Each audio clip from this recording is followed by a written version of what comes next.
Morning everybody. So here we've got my 12-foot smacks dinghy, and I'm going to be cutting out. I'll just move this section of wood. This is what my anchor sits on.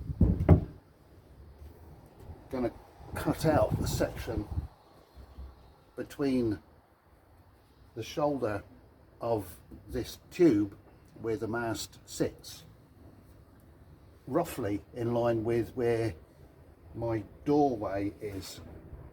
That is my access panel for the front. If I can show you that there.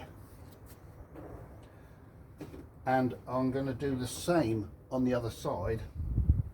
So I'm effectively cutting out a V shape from the front of this, and it will cut the tube in half. So instead of having to manhandle the mast dead upright and drop it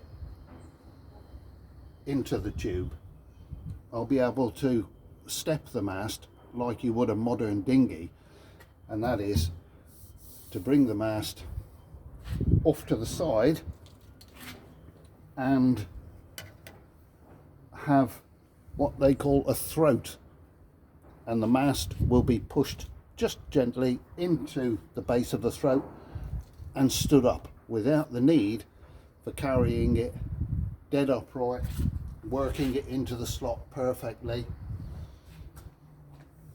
It also means that there's never going to be a chance of the mast actually getting stuck in the hole for whatever reasons.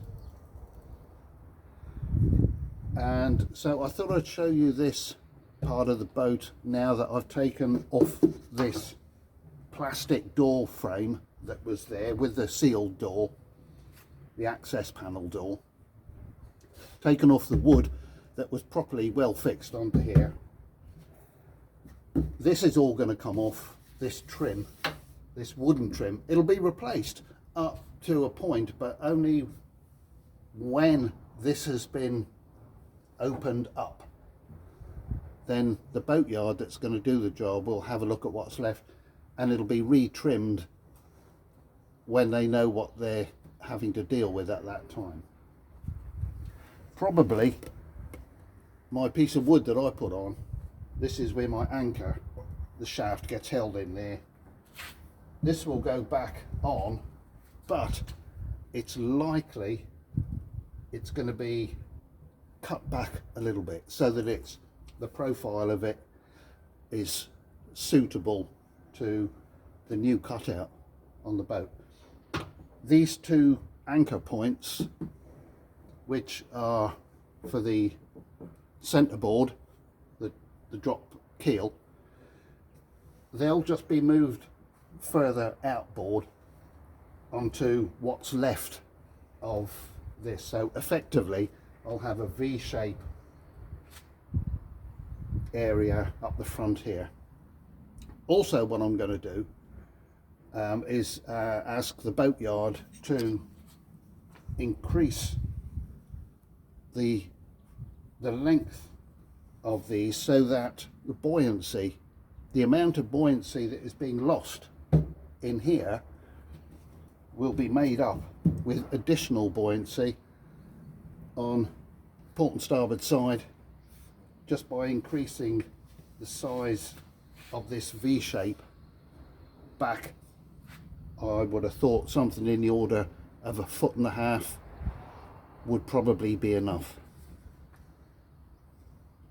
I think good judgment should be able to work that out without actually crunching a lot of numbers, just so that the boat can maintain its buoyancy, as it says on Brian Kennell's plaque on the back of the boat. It said that the boat won't sink with people on board, even if it's completely swamped. So we want to be able to maintain that level of certification by increasing the buoyancy on the sides. Even though we're losing a little bit from the middle, we'll build it back up on the sides. This is all going into the boatyard tomorrow.